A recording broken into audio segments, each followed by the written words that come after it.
All right, so chapter 4.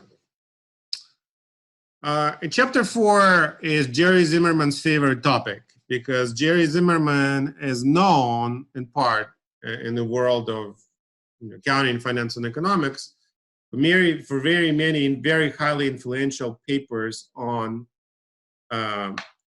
performance measurement, and in particular on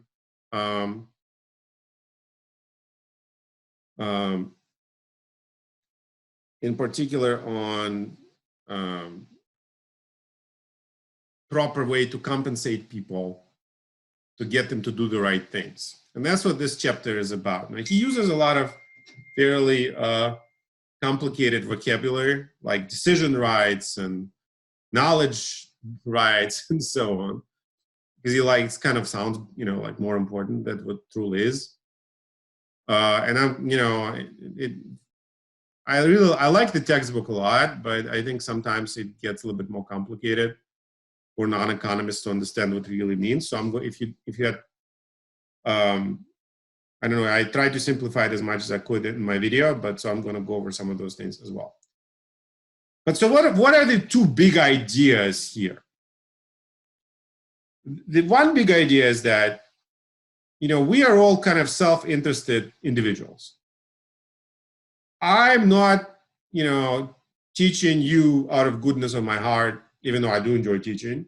I am teaching, you to, and any worker works because they're compensated for it, right? That's what we all get a job, not because we love our employers, because they may be lovely people, and maybe we do love them. But primary goal for us is to make money, to consume essentially benefits of working. And as such, we act as kind of self-interested individuals, right? We need to be incentivized to take actions that don't just benefit us, but benefit the organization as a whole. And so, and that's very interesting because it's so much a part of human nature that, the idea of incentives and proper incentives, like, if you're a parent, you know that you need to incentivize your children. Like, you need to get them to incentivize them to clean the room. If you don't clean your room, I will not give you a candy. Or if you do clean the room, I will give you a candy, for example. Or, you'll get an hour of TV or an iPad, right? All of those things, they work exact same way in the organizations. If you want the complex in organization, if you want, people to simply not get paid and do nothing, you need to provide the right set of incentives. That's number one, right? And those incentives, what the big idea of this whole discipline of performance measurement and of compensation is, those incentives must be aligned with the goals of organization, right? In other words, even if I'd rather not teach you, I'd rather go watch TV, for example, the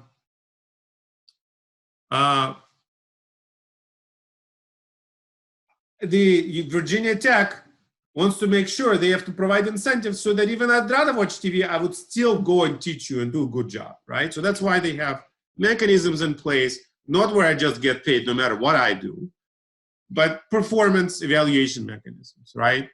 I get watched over. I have, management of the MBA program reviewing my syllabus and, reading my emails to you and all kinds of things, and reviewing my websites and so on. And also, right, if I don't do a good job, then I won't get invited to teach back again. Very simple. So that's why I want to get invited back. And that's why I try to do a good job, right? I try to do a good job and,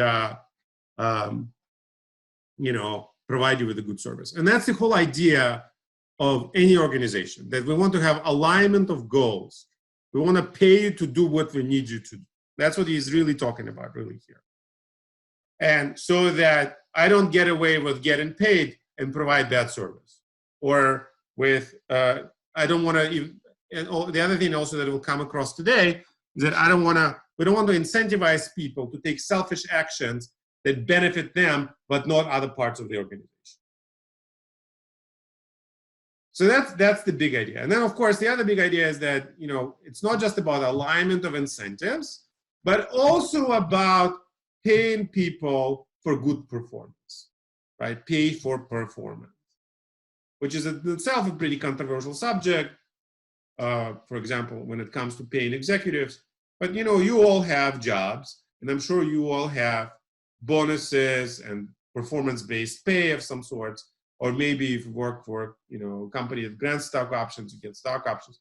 Those are all different mechanisms that have been proposed to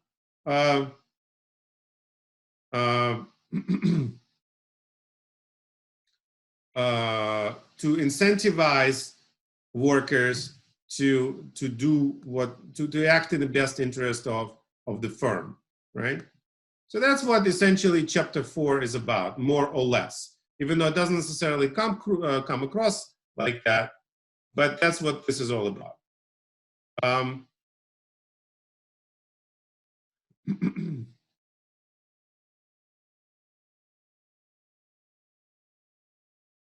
right, so this is going to be the big message.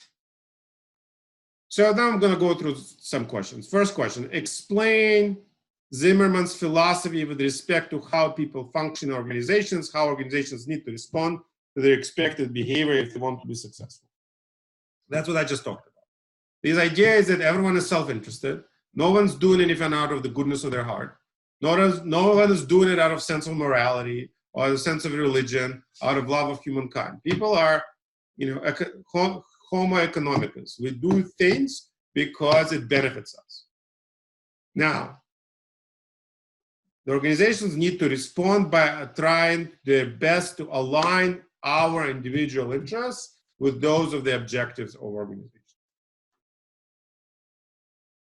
Explain the meaning of terms: self-interest in behavior, goal, congruence, incentive, compatibility. That's what I just talked about. Self-interested behavior is that, Pevsner might be moral or immoral, doesn't matter. But who cares? But I'm self-interested. I will work for better pay. So will you, right? If tomorrow Virginia Tech decides, we will not pay you to teach, but we really love you, please teach our students. I will not teach for Virginia Tech. That's because it goes against my self-interest, right? Unless Virginia Tech compensates me, I will not do it. Same thing with you. Now, same thing with, in the workplace. I mean, I gave you a pretty crazy example, but, we will all go for what benefits us, right? We'll all work towards getting that bonus. We'll all work towards, taking the assignments that benefit us the most, that will give our higher chances of promotion. And at the end of the day, yeah, people are moral. People try to do good things, but but there's also the practical side of things, right? Sometimes, especially at work, when students come to me, a very frequent example is, I got a job offer, but now I thought I was going to accept it, or I accepted it. Now I have another job offer that I really, really will benefit me much more. And my answer to them is, can I switch? And I always give one answer, and the answer is, you know what? In the end of the day, you decide for yourself. I mean, whether it's ethical or not. We have a concept in this country called employment at will. What does that mean? That yes, that's the idea that you can leave at any time, and the employer can fire at any time. I can tell you only one thing for sure: that no matter how good you are, that if tomorrow they decide to fire you, they will fire you. Or if tomorrow they decide their performance changed, they don't need you, they will rescind that offer. So you need to do what's best for you. I mean, within the law and within certain confines of ethics. So that's the idea of self-interested behavior. We all act that way. Now, organizations need to be smart about that. They need to understand that. And they shouldn't hide behind various kinds of lofty ideas. They need to set up, knowing that they need to, if they want people to do work for their benefit, they need to reach what's called either goal congruence, meaning my goal and the organizational goals should be the same.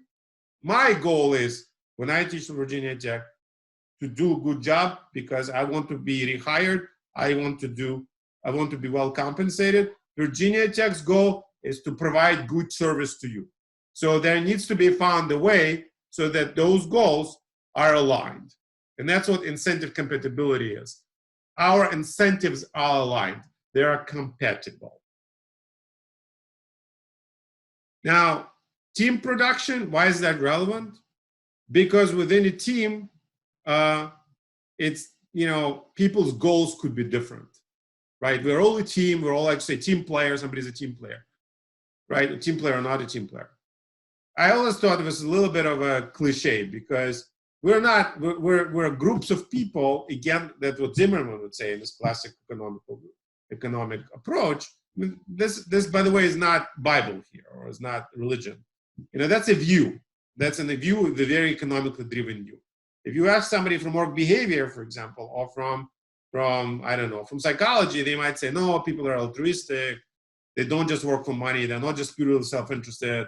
There's a notion of morality playing. So Zimmerman has a very, very, very clear view here. He'll say, okay, people are self-interested. So therefore, in teams, if you want people to work together, you have to provide, in team production environment, you have to provide them with the incentives to work together. Now, that brings together, because otherwise people will do, what will they do? If you don't give them the right incentives, they will what's called shirk, right? They will be lazy. They will do other things. They will go, take long hour breaks and talk on the phone rather than work hard if you don't give them incentives. And that's the whole idea of agency costs.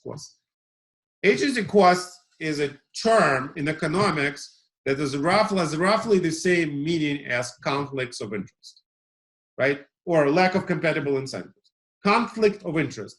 I have a conflict of interest with you, meaning our interests, our goals are not aligned, right? And we have a conflict of interest. You want me to do A, I will do B, unless our goals are right. So, how does that manifest itself in the workplace? It manifests itself through two ways. One is what's called moral hazard. Moral hazard. Now, does moral hazard? There's very little to do with morality, but the term comes to us from the insurance industry. That's how we use moral hazard. Moral hazard. Hazard, danger. Danger that somebody will act improperly in the economic sense. Now, it came to us from insurance industry. Why? Because in the insurance space, what's an example of moral hazard? Somebody not taking care, not driving safely, if they're insured, getting into the accident and getting the insurance, excessive insurance, right? Somebody not taking care of their car, taking excessive risks, just because they're insured, knowing the insurance will cover. Obviously, the insurance company doesn't want that to happen, right? In this case, the insurance company's business is to provide insurance, but they don't want to provide it to people that are very high risk takers, right? Because insurance company will go out of business. So for a high risk taker and an insurance company, the incentives are not aligned. How do we get them aligned? Well, the classic solution for which Bengt Holmstrom have gotten the Nobel Prize is to say, well, you know what? We're going to have deductibles, right?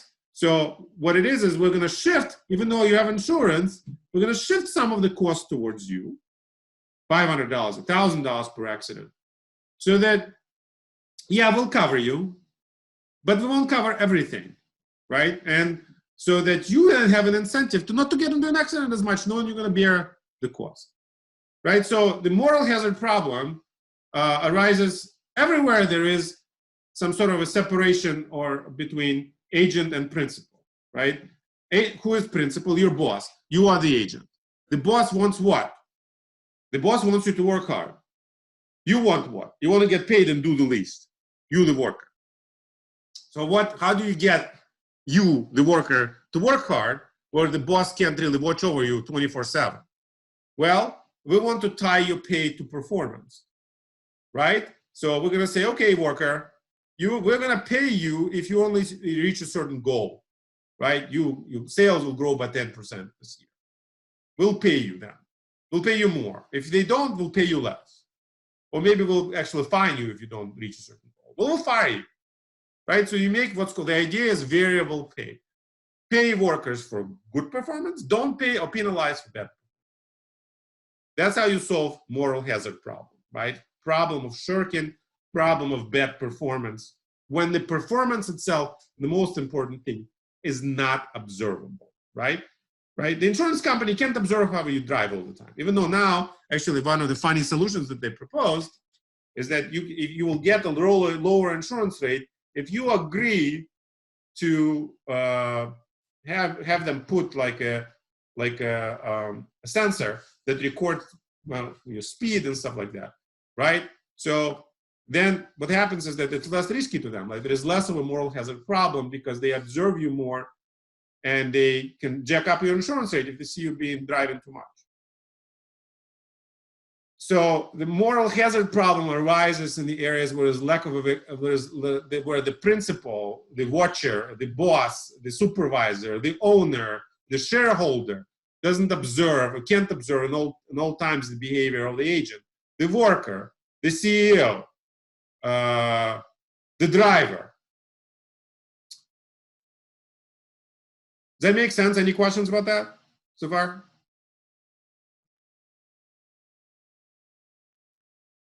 No questions. No questions.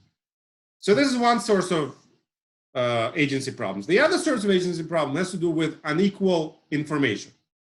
This is so-called adverse selection or information asymmetry, or uncertainty or asymmetric information, same things. That's the idea is where there are two parties that are trying to contract. Let's say you want to buy a used car, the classic example, right? You want to buy a used car, but the seller has more information about true state of the car versus the buyer. The buyer knows that, and buyer is concerned that they might buy a lemon, so what does the buyer do? The buyer undervalues the car. Now, the negative outcome of that, right, the buyer underbids the car, right? So there will be, the bad thing about that is that there will be some truly good cars which will be undersold. There will be bad cars will be oversold because the buyer will price the equally. They'll bid the average between good and bad, the average price. So the solution to adverse selection asymmetric information problem is to provide more information. So instead of having an information asymmetry where one person knows more than the other, is to level the playing field where people know much. So why is that relevant to this whole thing? Is again because when you have asymmetric information problem or moral hazard type of situations where there's difficult to observe performance, organizations tend to perform more poorly if you don't put mechanisms in place to mitigate those problems. And that's what this chapter really truly is about. Now, Zimmerman talks about knowledge rights or knowledge. And what knowledge is this idea of information, right? This is question 3. He talks about, knowledge, who has the knowledge, who has the decision rights, right? Decision rights, whoever decides what to do, right? What action to take.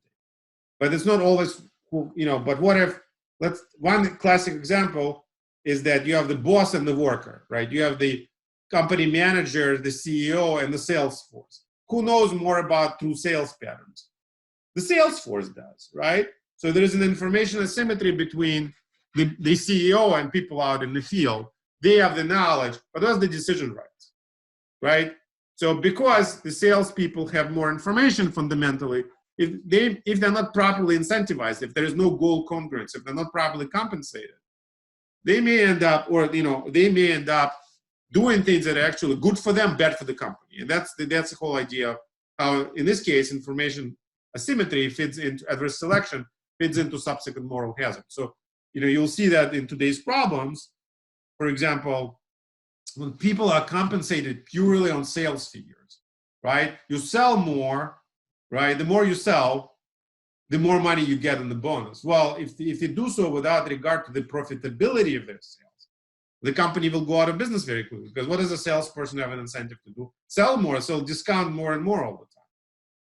So, so that's the idea. So that you need to make sure that whatever your compensation schemes are, whatever your bonus schemes are, you set them up in a way so that you discourage bad behavior. By bad behavior, I mean behavior that goes against the interest of the company. So, so knowledge rights is basically who has the information, who knows more. Decision rights is who gets to act on that information. In my example, knowledge rights is with the salespeople, decision rights is with the management, right? And because there is an information asymmetry between them, it could lead, and without proper incentives, it could lead to bad outcomes. All right, so I answered question 4 pretty much already. And so, any questions about that? Any comments?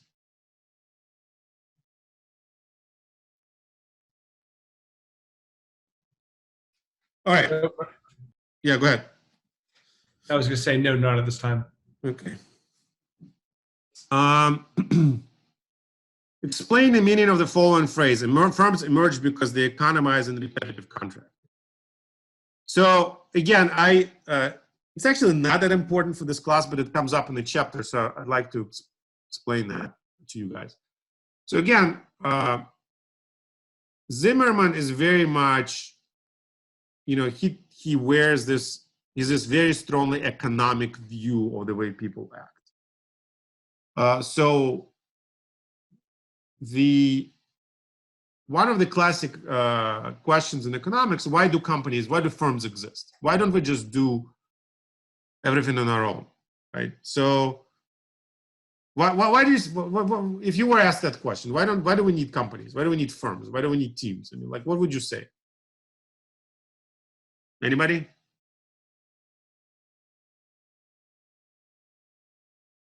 We can come together to pool our knowledge, our resources, to create synergies to produce more output.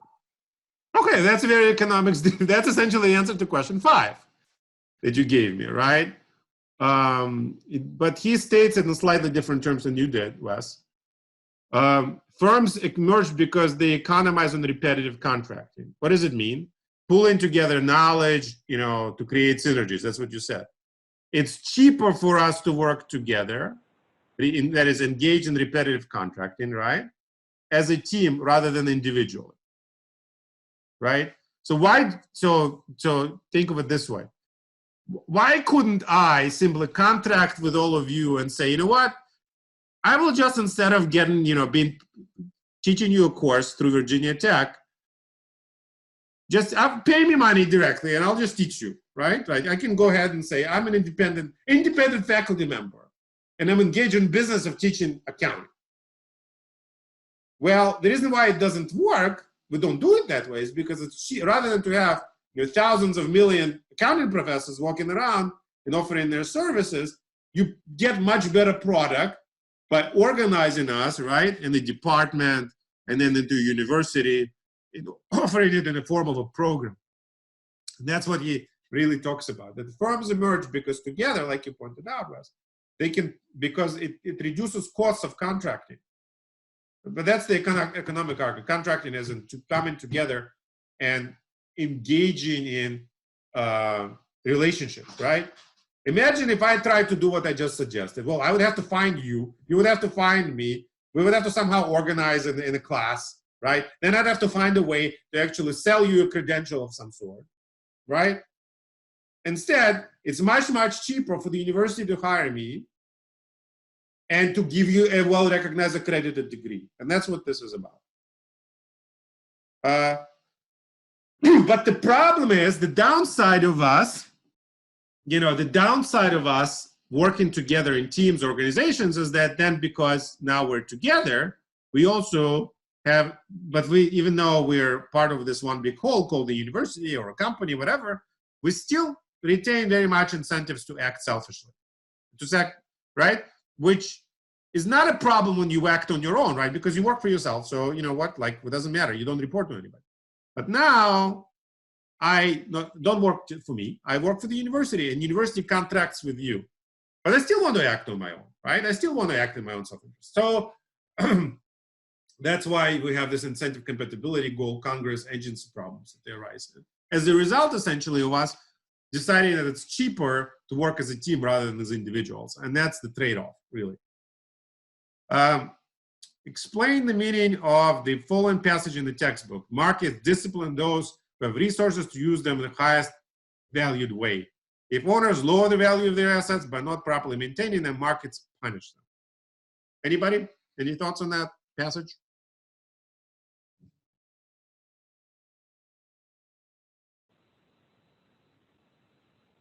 I mean, it kind of seems logical that whoever takes care of the asset, that particular company would get more value, or will be valued more by the market. Okay, anybody? I agree with that. So any other thoughts? Typically, asset prices might reflect the future worth, future cash flows that may result from obtaining those assets. That's what we talked about in the very beginning, right? Market efficiency, right? The idea is that what? Whoever puts the most use toward the product values it more. Yeah, so in other words, in the completely transparent and efficient markets, prices reflect the true underlying value of the company, right? So that's what we talked about in the investment sense in the very first class. Now, he extends this idea further, not to just asset prices, or not to equities or bonds. He talks about any asset for that matter. Now, what's the problem with that argument?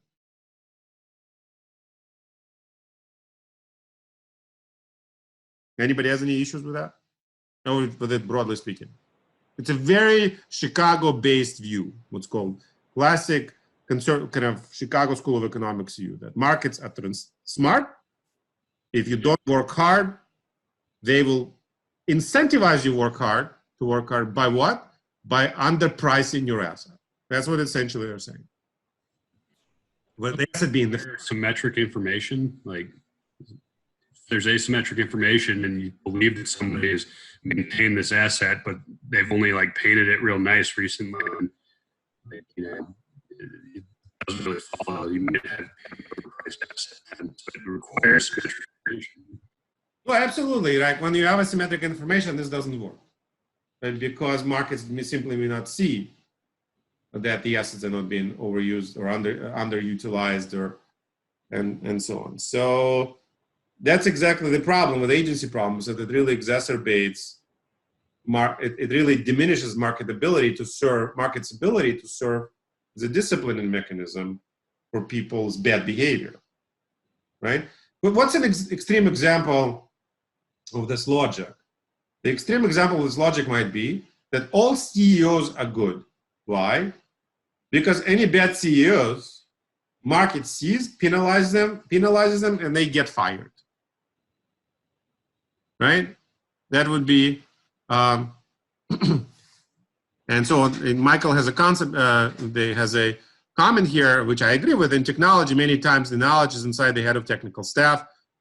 Managers may not always know the technical steps needed to happen and how long the step will take to complete. That's more relevant to what we talked about earlier.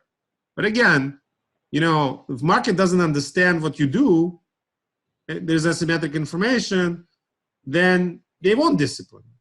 They won't discipline. And we can talk about this on and on. I don't want to get too derailed, but that's the idea. All right.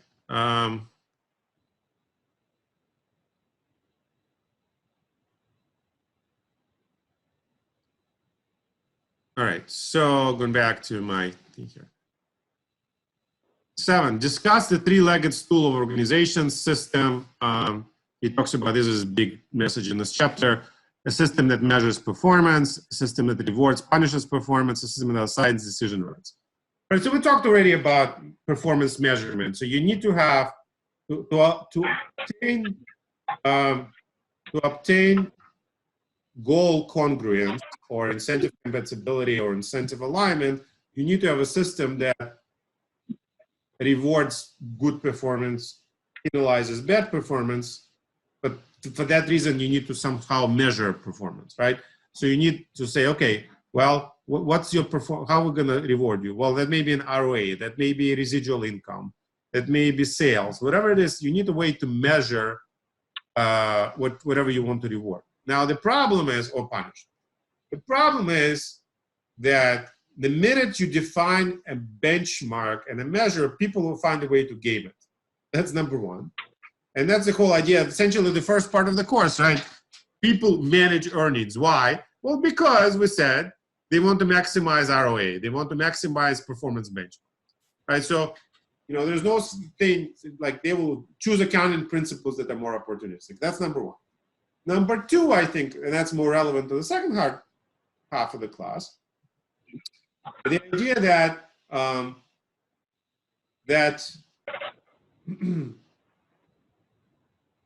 you know, you need to be really careful with what you want this performance benchmark to be, right? Should it be just the financial performance benchmarks? And that's a whole thing about, you know, it's chapter 5, about like, how do you want to measure performance of companies? How do you want to measure performance of subunits? Should it be purely financial control measures? Well, what about customer satisfaction? What about people's happiness, right? Workplace environment. Do you ignore those issues entirely? Are they not important? Well, it depends on what you believe in, right? Right. Obviously, should you only care about the short-term performance metrics? What about long-term value maximization, right? So that's the hard part about performance measurement, is that A, performance measurement metrics can be gamed. B, they are, you need to think carefully about aligning the objectives, your goals, with what you truly want to accomplish with how you're going to measure performance. So system that rewards punishes performance is you want to have essentially performance measurement compensation mechanisms to reward good performance, penalize bad performance. The system that assigns decision rights. So again, in the organization, and that's what I think Michael's comment was relevant to as well, you want to have knowledge, you will have knowledge separated from decision rights, and you don't necessarily want the two things to be combined, right? Because if lower level employees have both knowledge and decision rights combined, well, you'll be absolutely sure they'll use it to their advantage. So, but you need to still assign decision rights carefully and get the benefit of the organization as a whole. Differences between decision management and decision control. This is the idea that decision management as to who decides what, and decision control is, okay, did we accomplish our goals, right? What were the measuring the consequences of those decisions and learning from consequences of those decisions, right? And then applying it to hopefully improve performance. Question 9, explain the role of accounting and non-accounting measures of performance in the organizational architecture. I've touched on that, right? Accounting performance measures ROA, residual income, sales, whatever, operating income. Their problem is that they're very financial oriented. They're only looking at the financial aspects of the organization. And B, they can be fairly easily gamed. Non-accounting performance would be like customer satisfaction, quality measures of various kinds. And the whole idea of, we don't really talk about this in this class because I don't think Zimmerman believes in it. But if you took a management accounting course using a different textbook, many of those textbooks talk about this whole notion of balanced scorecard. The balanced scorecard it's like basically, from what I understand, it's an idea that you don't want to have just one performance measure. You have a scorecard or a switchboard of performance measures. Look at different aspects of the organizational goal behavior and the goals, achieving goals, right? Not just financial, but also non-financial. So how do you balance them out, in terms of achieving your goals? So these are the questions for chapter 4. Any questions about that? Yeah, Zimmerman's not too interested in the balanced scorecard. What's an alternative toward measuring non-accounting measures? I'm sorry, can you repeat your question again, please? Let me try it.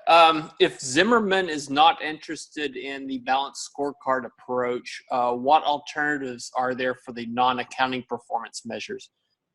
Well, Zimmerman is Zimmerman. He's entitled to his own opinion. So this book has, I want you to understand one thing about this book. That this is a good book. I like the style of the book. The book is but he has a very strong view that essentially kind of like the view is something like that. All of those other ideas, from what I understand from reading it, he basically says, okay, people have suggested various things in addition to financial performance measurement. Balanced scorecard, activity-based costing, what have you. None of that stuff really sticks too much. So, okay, whatever. So that means it's not particularly useful because maybe it's too costly to implement, right? Because all of the balanced scorecard, for example, has a cost, right? You need to gather information. Then you need to spend time trying to understand what it means. Then you need to decide how to implement it. So he basically says, okay, well, we know, like, okay, this is all lofty ideas. Companies don't use them that much. We'll just stick with what works because we know that it works. So that's it. Now, if you read it, if you read another textbook, they would not necessarily agree with it. Now, your question is, what's the alternative? No, there's no alternative in the sense that if you believe what you have to decide as a manager, like, right? If you own the company, whatever, what's important to you? I think that's the alternative. Because there is a real just focusing on financial stuff. And in fact, I just read a book by on this called Transaction Man. If you're interested in that, it's a very fascinating book on kind of the transformation of U.S. economy from the post-war period to now. And the whole point of the book, which is very interesting, there's three types of man that they talk about, man and question mark. One was, in the 60s and the 50s, we talked about organization man. Corporations kind of as corporate citizens. This whole idea of, maximize, working with their employees, giving them long-term benefits. Then came the Chicago School-inspired transaction man. And it's interesting that, it was the whole chapter of the book is dedicated to Michael Jensen, who is Zimmerman's colleague, or now retired, both retired, in Rochester, University of Rochester. And Zimmerman and Jensen basically said, we don't care about any of this organization stuff, all this corporate welfare stuff. Care about purely shareholder maximization, shareholder value maximization. So this idea of market discipline, that's Jensen's idea. Now, what that led to is corporate takeover market, where company like, you don't like your management, let's do hostile takeover, fire the management, replace it, buy, sell companies. So no longer is the corporation as one entity that somehow services greater good. It's just a way to make money. And today, now he brings in whole social media and talks about network man and so on. But what I'm trying to say, I guess, is that there's no right answer, right? I believe I were a manager, and I never managed anything in my life other than my program.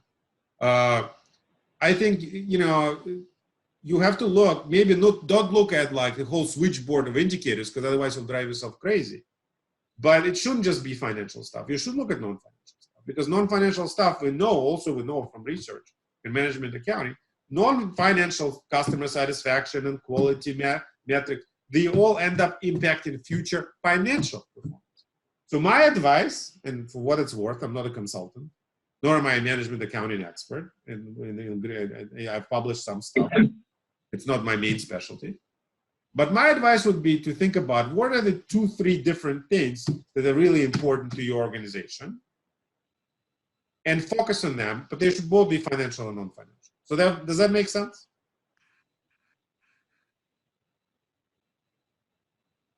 Okay, good. Yep. All right. Professor, I have one question. Can you go over 4B again? So how do you align the knowledge and decision rights? Is there any magic formula for that? There is no magic formula. The idea is that you want to somehow align interests or incentives of people that have knowledge rights with those that people that have decision rights. And in the classic example is that, and it will come up in today's problems that we'll talk about in a minute, is if you have salespeople that know about sales, they have knowledge rights, management wants to compensate them on the basis not just of sales levels, but also on the profitability of those sales. Because if you purely compensate them on the sales levels, they will just discount sales. So you need to solve the conflict by designing a bonus plan that takes that into account. Does that make sense, what I'm saying?